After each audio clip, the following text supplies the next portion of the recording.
Rockstar has just carried out the most blatant and ruthless act of union busting in the history of the games industry. That's not me being dramatic, that's the union's official statement. 30 developers fired, the official reason, gross misconduct. The real reason, allegedly, is they tried to form a union, dared to even think about standing up for themselves. All of them fired, every single one. And what were their demands? The obscene crimes that caused this reaction: fair pay, no mandatory crunch, fairer working hours, basic decency essentially. The timing is the key to this whole thing though. GTA 6 got delayed to May 2026. The studio's now in peak crunch mode. Shareholders are twitchy, they want their money and they want it soon. They can't afford the apple cart getting rocked. So apparently the solution to that pressure wasn't to treat developers like humans, it was to make an example of anyone who asked to be treated like one. Take-Two's statement said these people were fired for gross misconduct and for no other reason. 30 people, all gross misconduct, all at the same time, all happen to be union organisers in the same Discord. What are the odds? This isn't a scandal, it's a symptom, and the disease is so much worse than you think. Because this isn't new for Rockstar, this is just the latest chapter. When Red Dead Redemption 2 was in development, Dan Houser, one of Rockstar's founders, casually mentioned they'd been doing 100-hour weeks. When that blew up, Kotaku interviewed dozens of developers who described a culture of fear, where saying no to overtime felt impossible, where people lost friendships, family time, mental health suffered. Rockstar's response was simply to say that no one was forced, which is technically true if you ignore the part where everyone felt they had to or they'd be fired. They promised to change in 2020 after that backlash. They pledged better planning, flexible schedules and an end to crunch culture. Said they'd become more like a normal company, and for a bit maybe they did. Then GTA 6 went into production, remote work disappeared, office mandate, no flexibility, which is somewhat understandable given the leaks they've seen, but anyone who dares to question it, gone. Every few years Rockstar promises reform, every few years it gets worse, it's the same cycle: brutal crunch, public outrage, apologies, repeat. Like an addict promising they'll quit while buying their next fix. It's a cycle built on fear and zero respect for the people who show up day in and day out. Alex Marshall, president of the Independent Workers Union of Great Britain, said it best: this isn't just an insult to the workers who got fired, it's an insult to their fans and the global industry. Because when you treat the people making your games like they're disposable, you're telling everyone, the players included, exactly what you value. But if you want to understand why this happened, listen to Spring McParlin Jones, the chair of the union. Next year, Grand Theft Auto 6 is expected to make upwards of $10 billion.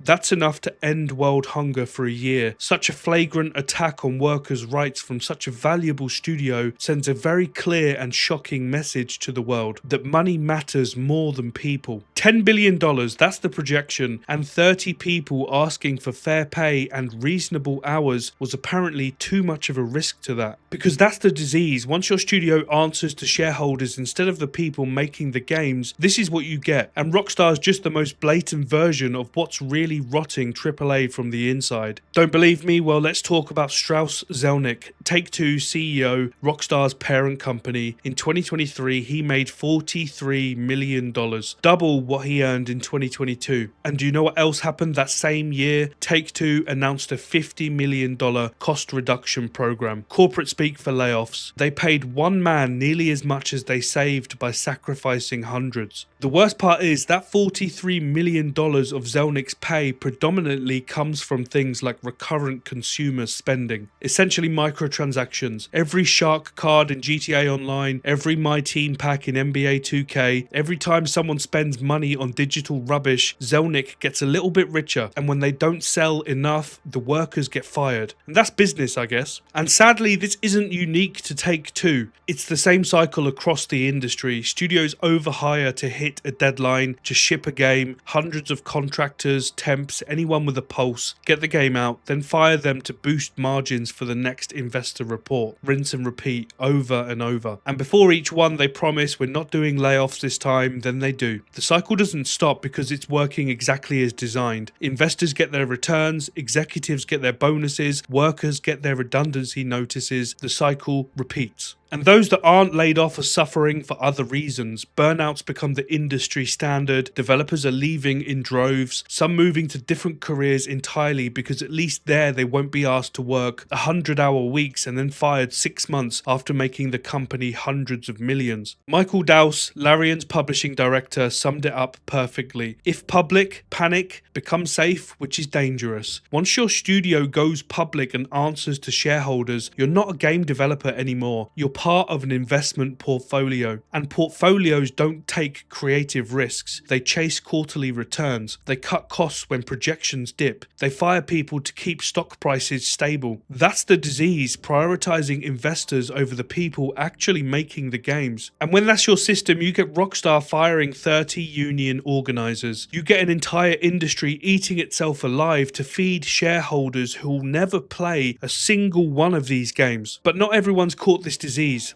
And this is why I keep going on about indie studios. They don't have this disease. They're not sick. They're not beholden to shareholders. They're not chasing quarterly targets. They just make games. Larian Studios is the perfect example. Belgian developer, founded by Sven Vinker, self-funded, no public shareholders, and they just made one of the most successful RPGs in history. Sven's philosophy is embarrassingly simple. Happy developers make happy games. That's it. Treat your team well, they'll make better games. Revolutionary. And it worked, of course it worked. 875,000 concurrent players on Steam at launch, Game of the Year, massive commercial success. Turns out if you treat developers like adults and let them make games instead of products, people actually want to buy them. At the Game Developers Choice Awards, while accepting the Best Narrative award, he didn't just celebrate, he obliterated the entire broken system and validates everything we've just talked about. He said, "Greed has been this whole thing up for so long, since I started. I've been fighting publishers my entire life and I keep on seeing the same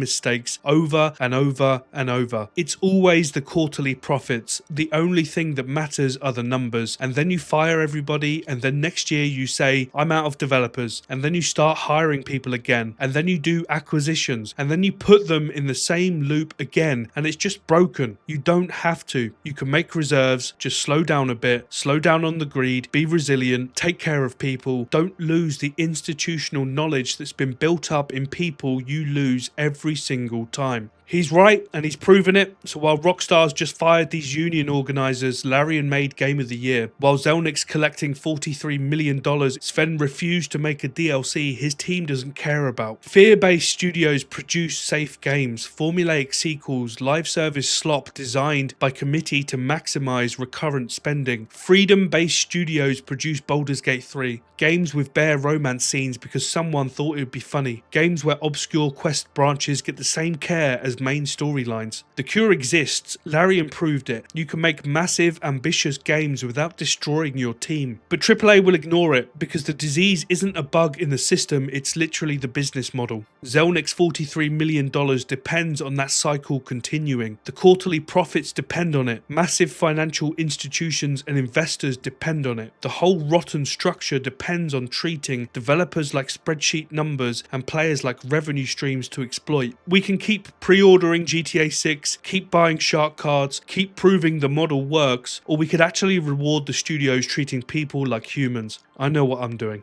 Thanks for watching, appreciate you. If you enjoyed the video, make sure to drop a like, comment and subscribe for more. It helps me out massively. Thanks again, I'll see you in the next one.